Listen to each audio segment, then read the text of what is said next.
often when we're making the choice to be parents, we're not actually making that choice. And I'm pretty sure that had I not had the medical condition that I had, coming from the very traditional South Asian family that I came from, I would have acquiesced to an arranged marriage at a very young age, probably in my early 20s, and I would have had children.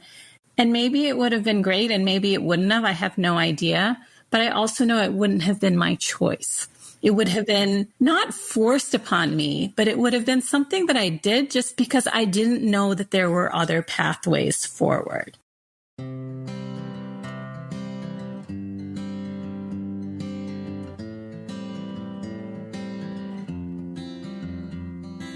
That was today's guest, Chetana. Hello, everyone, and thank you for joining me on this journey. My name is Nandita Bajaj, and I'm the host of Beyond Pronatalism, Finding Fulfillment with or Without Kids, an interview series in which, through intimate conversations with women and men from diverse backgrounds, I explore how they are courageously and creatively navigating pronatalism, the often unspoken pressures to have children, whether from family, friends, or the culture at large. In each episode, I dive into personal stories with people who are forging unconventional pathways to fulfillment, including redefining what family means to them, whether that means being child-free or childless, having biological kids, adopting or fostering children or animals, or creating close-knit communities of friends and loved ones. Hi, Chetana, and welcome to Beyond Pronatalism. It is really nice to have you here. Thank you for having me. I'm so excited to be on this podcast. Thank you. And Chetana, if you can start by sharing a little bit about yourself, where you live, where you grew up, what you do, anything you think is relevant to this conversation. Sure. Well, I live in Philadelphia in the US. I grew up in the United States as well, in the Midwest, although I was born in India, so I'm of Indian origin.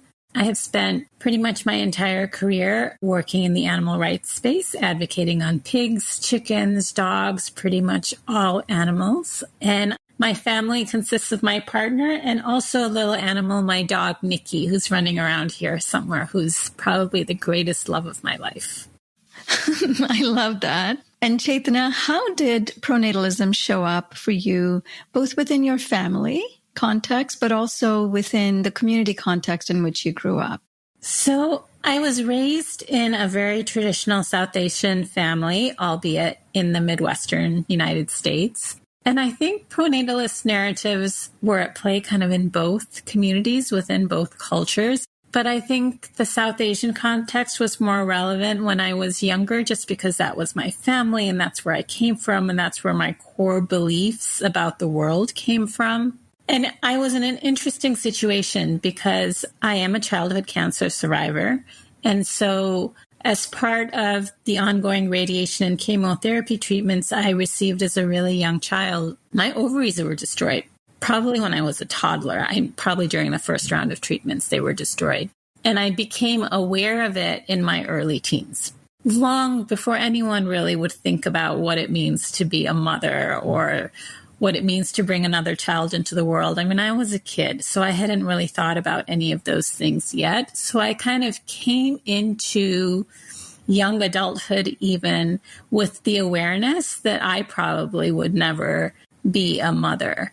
You know, at that point, I was too young to have feelings about that, but other people had feelings about that, right? So I think there was a lot of anxiety just within close family about what does this mean for her life? And there was this underlying concern that it meant that I somehow wouldn't have a good life, right? Like, who was going to marry somebody who couldn't give birth to children, as if somehow that is the purpose of partnership and marriage? And also, what kind of life would you have if you didn't have children as well? And none of these things were said directly to me, so I actually don't know exactly how I absorbed these messages. But I was aware of how people who did not have children, or people, especially women, who are not married, were spoken about. And so they were spoken about with kind of a certain level of pity or sympathy, but not with the dignity and the respect.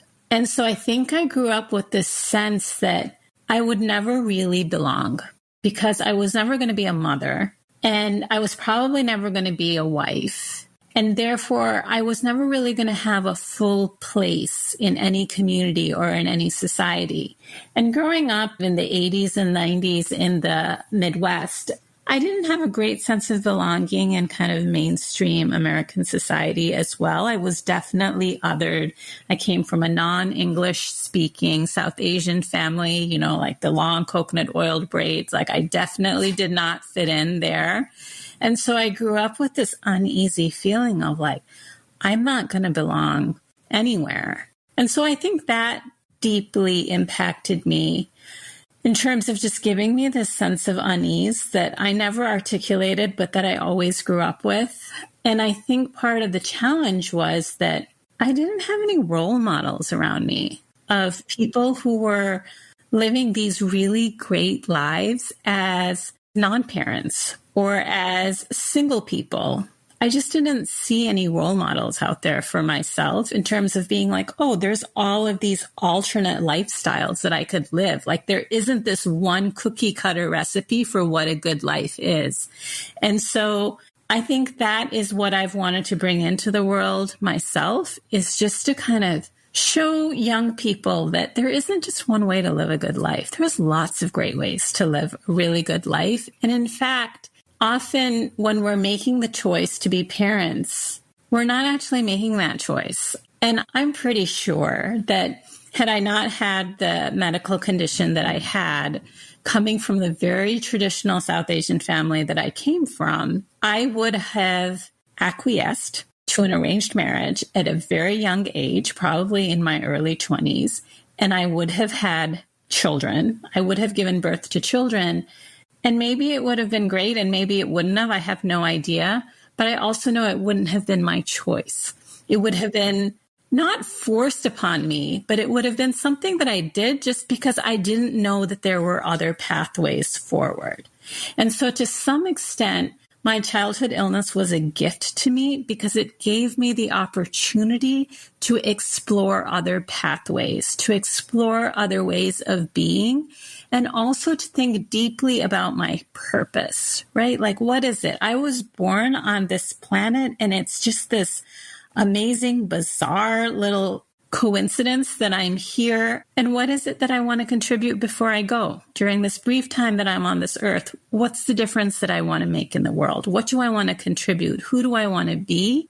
And I think that having the illness that I have and having that very traditional cookie cutter path closed off to me gave me the opportunity to think about those questions deeply from a very young age. And it just opened up a lot of different pathways for me. You told that story so beautifully. You shared so many amazing insights in the telling of that story and all the self-reflection you've done as a result of things that happened to you. I found it so moving that you said that your childhood illness was a gift because it allowed you to actually think about choice in a way that was never available to you. What a juxtaposition of scenarios here. It is really interesting to me, and I think deeply about the fact that there are so many young women out there in our culture, outside of our culture even, who didn't go through whatever I went through medically. And so that cookie cutter pathway is there for them. It's an opportunity for them to become mothers in the very traditional sense, but maybe they don't want that. And they don't get the opportunity to really think about it and decide. And no one ever, at least as when I was growing up, and I don't know how much has changed, no one ever asked, do you want to be a mother? And even for me, as I grew older, as I grew into my later teens and my early 20s, because I am a cancer survivor and I had other medical issues, I was often under the care of physicians. And this issue of my inability to conceive humans, it would come up in conversations, both with very close family, but also with physicians who are not South Asian or who are from outside of this culture. And there was always this conversation around, well, there are ways, there are assisted reproductive technologies that are available, so you too can become a mother. But no one ever asked me, do you want to become a mother? Is this something that would give you the utmost fulfillment in life? Or do you think that there are other avenues for you to attain fulfillment? Are there other things that you want to explore and try? Those questions are never asked. And in fact, when I used to push back, so when people used to ask me that question and people used to bring up, I hated that conversation around assisted reproductive technologies. One, I hated it because I felt it was very ableist. It was based on this assumption that there was something wrong with me that needed to be fixed. And I felt like I was fine the way I was. I did not need any fixing. And again, the second thing was this assumption that this was my purpose in life, was to become a mother. And some way, somehow, people were going to find a way to make it happen for me. And maybe I didn't need it to happen for me. And I knew from a very, very young age, probably 15 or so, when I really kind of was old enough to start thinking about this and processing all of this information. I've always been an environmentalist. I've always been someone who cared deeply about animals. I was always someone, even as a child and as a teenager, as I was thinking about the habitat destruction across the world and the animals that were dying and the animals that were going extinct and what we were doing to our planet, who just grieved deeply for all of those things and was committed to doing something with my life that would make a difference. I felt like I'm not going to bring new humans into this world when, first and foremost, the existing humans in this world are not being taken care of, not all of them. So there are so many people in so much need. This is an opportunity for me to focus on taking care of the people who already have needs that are not being met. And two, we don't need any more humans on this planet. Look what we're doing to this planet. So I didn't necessarily want to bring more humans into this planet either. And I also felt like I had a different purpose, that somehow I had another purpose. I had to work on these issues, that I was called to advocate for animals. I was called to advocate for the environment. I was called to do something different. But it was so difficult for people around me to grasp that. They're like, sure, you can have an environmental career, but don't you also want to be a mother? Because really, that's the most important thing, right? Everything else is secondary. But it was so hard to explain to the people around me. And so I often just gave up trying that actually my purpose in life is not to be a mother, and that I'm creating meaning in my life. I'm finding purpose in other things, in other ways. That is so brilliant. And you said earlier that had this not happened, that you might have acquiesced to your parents' wishes and the cultural expectations and gotten married and had children. I love that you said you may have liked it or you may not have liked it, because it's so true for so many people that we walk into decisions that we really haven't put in a lot of thought into. And for some of us, they end up working out just fine. And for many others, it doesn't. So I'd love to understand, you said you were about 15 or so when you started to make the connection about what your personal passions and interests were and how they were more aligned with a choice that had been made for you. Were there things that happened where you finally came out of that bubble of shame and guilt that was part of your upbringing, and then your recognition and your own confidence of where you were going to take your life? Nandita, it's really interesting. I turned 50 this year, and I don't think I came out of that shame and discomfort around my body until I was in my 40s. I don't think it was very prominent, and I don't think that I would have told you that I have shame and discomfort even in my teens or my 20s, and it's not something that I fully articulated. It's something that just lived inside of me, and it was always there, and I really think it was pretty recent.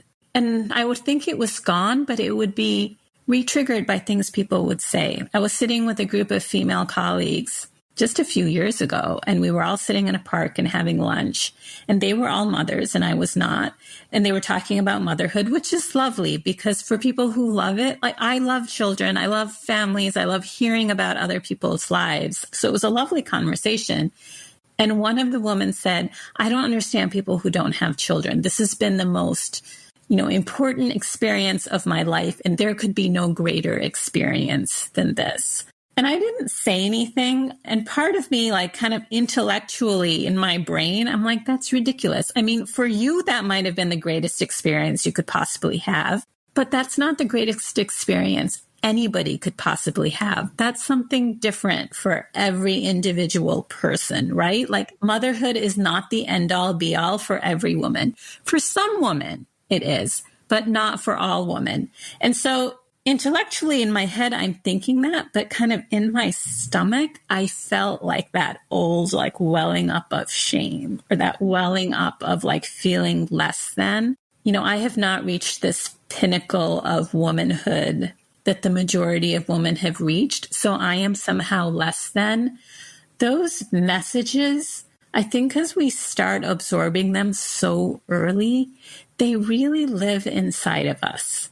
And I think that's why a lot of people make the decision to become mothers, even though they're not 100% sure if that's what they want. It's because these messages are so strong and they live so deeply within us, and they take root inside of us at such an early age. Sure. And what kind of messages were you receiving throughout your teens and 20s when you were trying to straddle these two worlds of discomfort and shame, but then also some level of confidence and maybe possibility of a different type of life? Would you voice these possibilities? Would you talk about them to other people? I think with the possibilities, I always knew that I wanted to have this incredible life. And so my dreaming up of alternate lifestyles and who I would be and what I wanted to do was a lot born out of the things that I cared about. So I cared about animals, I cared about the environment, I cared about social justice. So a lot of it was born out of that, right? Because at this time I was in school, I was going to college, I was active in different social movements, and I was learning about the world. So a lot of it just came out of, this is what the world is, and this is my purpose in this world, and this is what I want to contribute. And the other part of it came kind of out of this stubbornness of kind of a little bit of giving the finger to patriarchy and to tradition and to culture and saying, you think that I can't have a good life? Watch me. And so I think it was those two things that kind of pushed me forward and said, oh no, I'm just going to do what I want to do. And I'm going to find purpose, and I'm going to live out that purpose. I am not my body. Like whatever happened to my body is really irrelevant to who I am. Well said. Yes. You said earlier on that you definitely did not feel like you belonged, especially growing up in the Midwest as a child of immigrants, but then also that the cultural expectations that you knew you were not going to be able to fulfill. So there was pushback from both parts of your culture within family and outside. Did that kind of change when you started to go to college and meet people from all walks of life with different lifestyles? Absolutely. So it definitely started to shift as I kind of left my little bubble and went out into the world more and more. But I also, leaving my bubble and of that, very kind of traditional South Asian community didn't allow me to escape pronatalist narratives. Those are there everywhere. They were also there in kind of Midwestern, mainstream American society. They were there in college. I had very few friends who didn't talk about getting married and having children, right? I had some, but still the majority were on that path. And I think that I did have fears, even during college, that kind of, I might not have articulated them, that lived inside of me of like, oh, all of my friends are going to get married and be mothers someday. I'm going to be left out. I think there was always this feeling of I'm going to be left out of something. And there was always this push for, so what am I creating for myself? Am I creating this world for myself, where I feel like I belong and I feel like I'm valued and respected? And there were more examples out there for me as I went out into the world. But I think still college for me was still the 90s. And I still just think that not only were there not enough examples out there, but people were not speaking openly about the choice to be child-free. And I hear it a lot more now, which is heartening, especially for younger people. I see younger women coming into my workplace, just in the community around me, saying very openly that they have no desire to be a mother. And, even no desire to get married sometimes, or no desire to partner in a traditional way. And these narratives and these conversations exist right alongside very comfortably with people who have 4 children and love being a mother, or people who are in very traditional relationships. So all of these kind of lifestyles and choices and conversations are coexisting more so today than I have ever seen them before. So that gives me a lot of hope that things are shifting. I mean, I think we have a long way to go, but I definitely kind of see a tide turning. And I think the more women who are out there and men who are out there living different lives, like interesting lives, some partnered, some not partnered, some with children, some not with children, the more it opens up the world for young people and they realize that, I don't have to follow this cookie cutter path. There's all of these other paths that could take, and here's one that feels right for me. Yes. And so on the one hand, it does give me hope that there's just so much more choice available. And on the other hand, it causes me some concern of the kinds of strategies that the folks in power are capable of putting into place to take away that choice. Because, we know that once we wake up to real choice and liberation, we will not deliberately turn our back to that. But when those messages don't work through propaganda, sometimes coercion is used. That part really scares me because I am seeing more and more of that rhetoric in political narratives. And I do think it's an issue of control and power, right? When I think about why is it that until I was like 42, probably, I hung on to this shame and discomfort around the fact that I don't have functional ovaries. Who really cares? But what underlies that? And it's deeply disturbing because I think what underlies that is this really powerful narrative that we have in our society that no matter what advancements we have made in terms of gender equity, there's still this really powerful narrative that lives that says your value comes in procreation. Your value is your ovaries. Your value is your body and your body's ability to produce children. And you don't really have any real value beyond that. This is your primary value. And that's a really, really scary narrative to still have there. And I think it's still, and like you said, in the United States, it came up in the last election cycle again, this idea of childless cat ladies, as if that's something that's derogatory. And as someone who works in the environmental and the animal rights movement, I can tell you that I have lots of friends who are childless cat ladies, and they proclaim that very proudly. I'm a childless dog lady, and I proclaim it very, very proudly. But it was said in a way to induce shame. It was said in a way to reinforce that really, really dangerous narrative that keeps women in a certain place in our society. Yeah, as you're saying, it took you so long to really rid yourself of that shame. And like you said, that served a really important purpose for those in power to sustain that shame within you. The example that you share of when you'd go for regular checkups, even now, you were being reminded by these physicians that there are these assisted reproductive technologies that are available to fix you, to still make you right. And you could be like everyone else.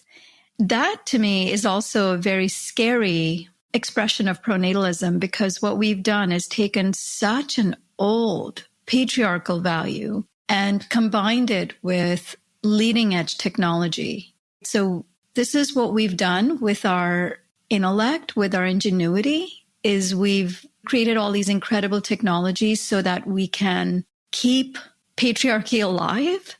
And I think other stories that I've heard from other women, unfortunately from women who are younger than me, so it tells me that it's still happening, is women will go in for medical issues, whether it's really severe endometriosis or other issues. And there's such a priority, especially on younger women who are kind of in their 30s and 20s, on maintaining reproductive ability, that it sometimes compromises the care that a woman receives. Even if a woman in her 20s is saying, I don't care, remove my uterus. If this is what is going to relieve me of this pain, and if this is the best option for me, then this is what I want. Giving birth is not a priority for me. There's such a pushback from the medical system to be like, no, we can find a way to do this. We can find a workaround. We can find a way to preserve your reproductive ability. But really, like you're saying, even if that individual physician isn't thinking that, what that message is saying is we're going to find a way to preserve this patriarchal narrative. And we're going to find a way to preserve this power system. Totally. Like you were saying, for you, you lived with that sense of inadequacy for so long and that sense of shame.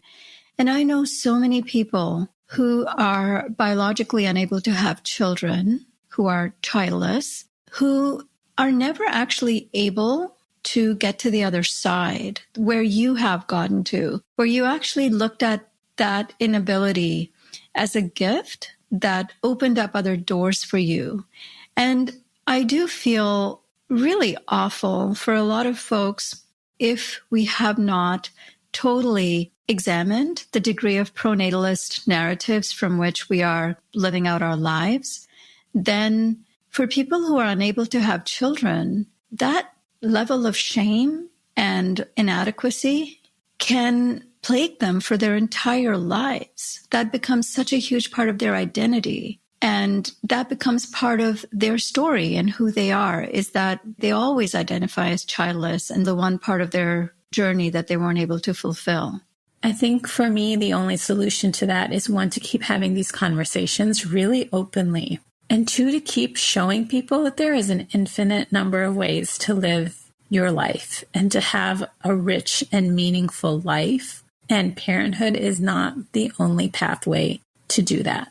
And so to keep telling those stories is really important, and to keep talking openly and calling out pronatalism where we see it, I think is really important, right? I mean, as a child, I didn't have the vocabulary. I couldn't say what is happening to me is a result of all of these pronatalist narratives that are prevalent in our society. What I'm feeling is a result of ableism and these, really destructive ableist narratives in our society. I didn't really have that language to think about it or to talk about it as a child. But I think the more that we put that language out there, the more that younger people who are in that phase of life where all of their friends are having children, and their parents and their grandparents and aunts and uncles are asking them when they're going to have kids, but they're having trouble, that suddenly they have this language to be like, wait, why do I feel so bad about this? Is it because I really, really want to have a child and I can't, which might be a pretty small percentage? Or is it because there's all of these forces and pressures around me telling me that I should, and I'm less than if I don't? Well, I want to thank you for bringing this podcast into my life, because I think that before I heard the other stories on your podcast and I had the language that your podcast gave me, I thought a lot. As someone who works on environmental issues, as someone who works on animal issues, it is hard not to think about overpopulation and the fact that there are just too many humans on this planet and there needs to be fewer of us, and we all need to be consuming less as well. But it's a sensitive topic to talk about, and people get offended really easily. And I never had language to talk about it that didn't make me feel like I was judging other people's choices, or that I was marginalizing already marginalized communities, because a lot of this conversation, of course, immediately goes to women in developing countries who are having more than 2 children or who are having many children, right? So it immediately goes to a place that feels kind of racist and classist. And so I didn't have language to talk about it. And what's so beautiful about this concept is that it is really about choice. And it is really about make the choice that you want to make that's right for you, but make an actual choice. And the majority of us are not making an actual choice. We're just being pushed in a certain direction because of these pronatalist narratives that have their roots in patriarchy and unequal power structure. And they're pushing us to make choices that maybe we wouldn't make otherwise, that maybe we wouldn't make if we were truly free. Yes, beautifully said. And how are you feeling about your decisions and your epiphanies that you've had over the last many years? And where are you today? I'm in a really great place today. Personally, I see for the first time my personal journey, kind of my personal life had always been really separate for me than my professional life. And I see the two coming together. I see how the different power structures, how ableism and patriarchy and racism, all the isms, racism, casteism, homophobia, how all of those things are also linked to speciesism. And there's this underlying idea that some bodies are better than other bodies. And that kind of fundamental idea and how that connects to all of these different forms of oppression and how all of these different forms of oppression are linked. And it's also kind of brought me to a place of I do my animal rights work a little bit differently, or I see it a little bit differently now, right? I don't see it as just being about the animals. It's part of breaking down larger power structures and oppressive systems that underlie all of the challenges that we're facing in our society. So I'm continually growing those questions that I was kind of forced to start asking myself at a very early age when I realized that I wasn't going to fit into a traditional South Indian society of what is my purpose in life? Why am I here? What am I going to do? What do I want to achieve? I'm still asking myself those questions every single day. And I'm still, like I said, turning 50 this year, but still growing as a human. That's so incredible. Those are such great insights. And I'm so glad that you're able to connect your professional work with all of these incredible insights that you're having personally. Did you want to say anything about the work that you're doing with foster children? I do. So I used to have a job where I traveled constantly. So like most of my career, I've traveled nonstop around the world. And I switched jobs about 7 years ago. And part of it was I really wanted to reduce my carbon footprint. I was uncomfortable with how much flying I was doing. So I kind of settled into a community here in Philadelphia. And I wanted to, again, really think about, I have this extra time now, and I want to be a part of this community. How can I serve this community? And in a lot of ways, this pathway opened up to me where Philadelphia has a large population of children who are wards of the state, who are in the foster care system. We have very few social workers. So an individual social worker has a lot of kids that they need to serve and take care of. And so a lot of times our young people are not getting kind of the individual attention that they need. And so I trained to be a court-appointed advocate for young people in the foster care system and advocate for their needs, mostly in court. I have only 1 or 2 young people on my docket at any single time, so I'm able to give them a lot of attention, make sure that they're getting the resources that they need. But that has also kind of reconnected me to that next generation, especially of young women. So my clients are all young women in their teens, and they're my heart in a lot of ways, and I want so much for them in the world. There's so many challenges being a child in the foster care system. And I don't want, on top of all of those challenges, to have to kind of face all of these challenges that I faced growing up, right? Like, I'm even more upset about the patriarchy. I'm really even more upset about these pronatalist narratives that are out there because no, these girls do not have to be mothers if they don't want to. Their value is not tied up in being somebody's girlfriend or being somebody's wife. And it's definitely not tied up in being somebody's mother. Like they can live any life that they want to live. And so I've become even more strengthened in my resolve to break down some of these systems and create a world where the next generation can really, really be free and live the lives that are the best possible lives for them. Thank you for sharing that extra bit about this job that you're doing and helping these young people see things in a radically different way. This has been such an incredible interview. And I appreciate so much just your journey and how much self-reflection you've done over the years to arrive at a place that feels so authentic and so liberated. Thanks so much for joining me today, Chetana. Thanks for inviting me. This was such a treat to be able to think about these questions and process and share in this way. Thanks so much for inviting me. Oh, it's been my absolute pleasure having you.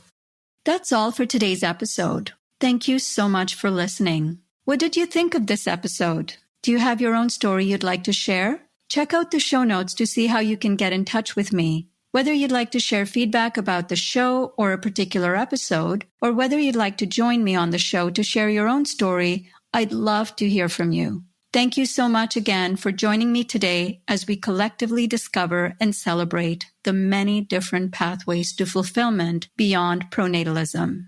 Beyond Pronatalism is brought to you by Population Balance, the only nonprofit organization advancing ecological and reproductive justice by confronting pronatalism. This podcast is produced and hosted by me, Nandita Bajaj, with the support of my production team, Josh Wild, Elizabeth Strunk, Alan Ware, and Kirsten Stade.